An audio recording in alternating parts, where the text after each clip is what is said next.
തമിഴ്നാട്ടിൽ ടി.വി.കെ സർക്കാർ നിയമസഭയിൽ വിശ്വാസ വോട്ട് നേടിയിരിക്കുകയാണ്. വിശ്വാസ വോട്ടെടുപ്പിൽ 144 അംഗങ്ങൾ ടി.വി.കെയെ പിന്തുണച്ചിട്ടുണ്ട്. 22 പേരാണ് എതിർത്തത്. DMKയും BJPയും PMKയും വോട്ടെടുപ്പിൽ നിന്ന് വിട്ടുനിന്നു. 5 പേർ അഭിപ്രായം രേഖപ്പെടുത്തിയില്ല. AIADMK നേതൃത്വവുമായി ഇഴഞ്ഞു നിൽക്കുന്ന CV ഷൺമുഖം, SP വേലുമണി എന്നിവരുടെ നേതൃത്വത്തിലുള്ള വിഭാഗം ടി.വി.കെ സർക്കാരിനെ പിന്തുണച്ചാണ് ഇപ്പോൾ രംഗത്ത് വന്നിരിക്കുന്നത്. ടി.വി.കെയെ പിന്തുണയ്ക്കാൻ ഇവർ നേരത്തെ തന്നെ തീരുമാനമെടുത്തിരുന്നു എന്നാണ് പറയപ്പെടുന്നത്.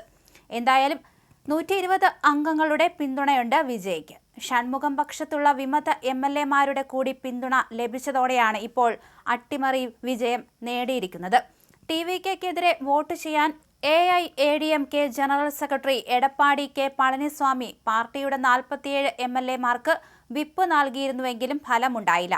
ടി.വി.കെ 105, കോൺഗ്രസ് 5, CPI 2, CPM 2, മുസ്ലിം ലീഗ് 2, VCK 2, AMMK 1, AIADMK വിമതർ 25 എന്നിങ്ങനെയാണ് ഇപ്പോൾ സർക്കാരിന് കിട്ടിയിരിക്കുന്ന വോട്ട് നില. AIADMK നേതൃത്വവുമായി ഇഴഞ്ഞു നിൽക്കുന്ന CV ഷൺമുഖം, SP വേലുമണി എന്നിവരുടെ നേതൃത്വത്തിലുള്ള വിഭാഗം ടി.വി.കെ സർക്കാരിനെ ഒടുവിൽ പിന്തുണച്ചിരിക്കുകയാണ്. നേരത്തെ തന്നെ പിന്തുണയ്ക്കാൻ തീരുമാനമെടുത്തിരുന്നു എന്ന വാർത്തകൾ പുറത്തു വന്നിരുന്നെങ്കിലും ഇത് ഉറപ്പിച്ചിരുന്നില്ല. എന്തായാലും 120 അംഗങ്ങളുടെ പിന്തുണയുള്ള വിജയ്ക്ക് ഷൺമുഖം പക്ഷത്തുള്ള വിമത MLA-മാരുടെ കൂടി പിന്തുണ ലഭിച്ചതോടെ അംഗബലം ഉയർന്നിരിക്കുകയാണ്. ടി.വി.കെക്കെതിരെ വോട്ട് ചെയ്യാൻ AIADMK general secretary Edappadi Palaniswami പാർട്ടിയുടെ 47 MLA-മാർക്ക് വിപ്പ് നൽകിയിരുന്നുവെങ്കിലും ഫലമുണ്ടായിരുന്നില്ല.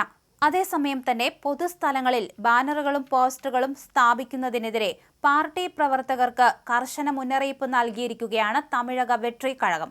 ജനങ്ങൾക്കും ഗതാഗതത്തിനും തടസ്സമുണ്ടാക്കുന്ന രീതിയിൽ ഹോർഡിങ്ങുകളും പോസ്റ്ററുകളും പതിക്കുന്നവർക്കെതിരെ കടുത്ത നടപടി സ്വീകരിക്കുമെന്ന് ടി.വി.കെ ജനറൽ സെക്രട്ടറിയും മന്ത്രിയുമായ N ആനന്ദ് അറിയിച്ചു.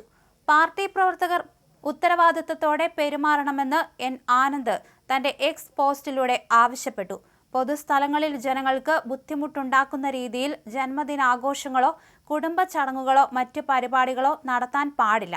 നിയമം ലംഘിക്കുന്നവർക്കെതിരെ പാർട്ടി കർശന നടപടി സ്വീകരിക്കും. ജനക്ഷേമത്തിന് വേണ്ടിയാണ് പാർട്ടി രൂപീകരിച്ചതെന്നും അതിനാൽ ഓരോ പ്രവർത്തകനും ഉത്തരവാദിത്തത്തോടെ പ്രവർത്തിക്കണമെന്നും അദ്ദേഹം ആവശ്യപ്പെടുകയും ചെയ്തു. വിജയ് തമിഴ്നാട് മുഖ്യമന്ത്രിയായി ചുമതലയേറ്റതിന് പിന്നാലെ സംസ്ഥാനത്തിന്റെ വിവിധ ഭാഗങ്ങളിൽ ടി.വി.കെ പ്രവർത്തകർ വ്യാപകമായി ബാനറുകളും പോസ്റ്ററുകളും സ്ഥാപിച്ചിരുന്നു. ഇതിനെതിരെ സോഷ്യൽ മീഡിയയിൽ കടുത്ത വിമർശനമുയർന്ന സാഹചര്യത്തിലാണ് പാർട്ടി നേതൃത്വത്തിന്റെ ഇടപെടൽ.